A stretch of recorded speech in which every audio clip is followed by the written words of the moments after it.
tama naman. Pwede mo yan. Ano yan? Ano yan? Pwede ba? Ano nangyari? Bakit? Uy! Ano yan? Ano?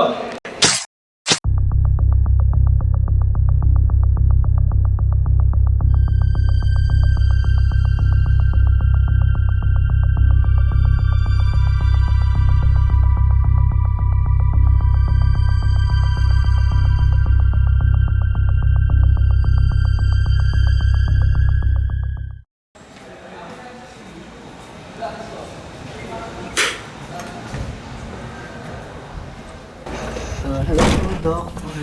Miguel! Nandito ka na. Sige po ka na. Sige po. Ay, pagod ko sa buyahan. Pagod mo na ako? Dr. Yabmat, natapos mo na ba yung ginagawa mo? Hindi pa. Ano suot mo? Ano to? Hinugas ko pa yung mga pantalon ko pa. Ano ba yan? Uy, Yabmat, ipasyada natin. Ay, si Miguel. Ay, tignan mo, nakatulog na siya. Miguel, gising! Uy, gising. Gising! Halika mo nga. Sige na nga. Wala, Dok. Teka lang. Gising ka na. Sa kas naman.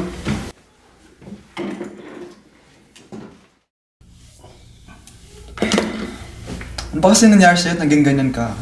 Wala lang po, Doc eh. Naalala ko lang po yung tatay ko.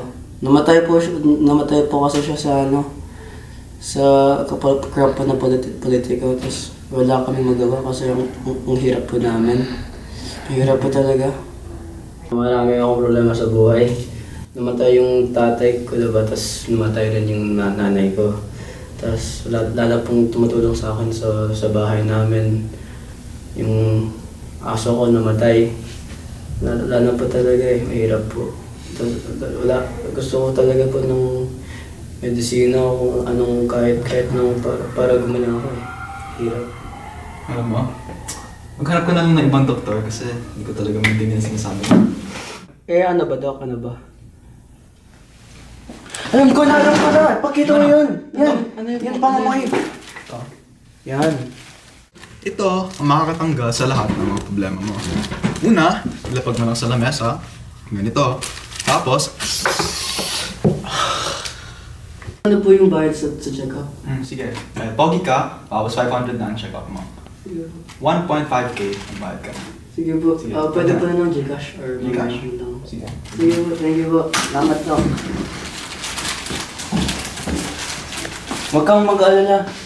Napatunayan na yung gamot na yan. Ilang beses na. Ay, sige po, Dok. Salamat po talaga.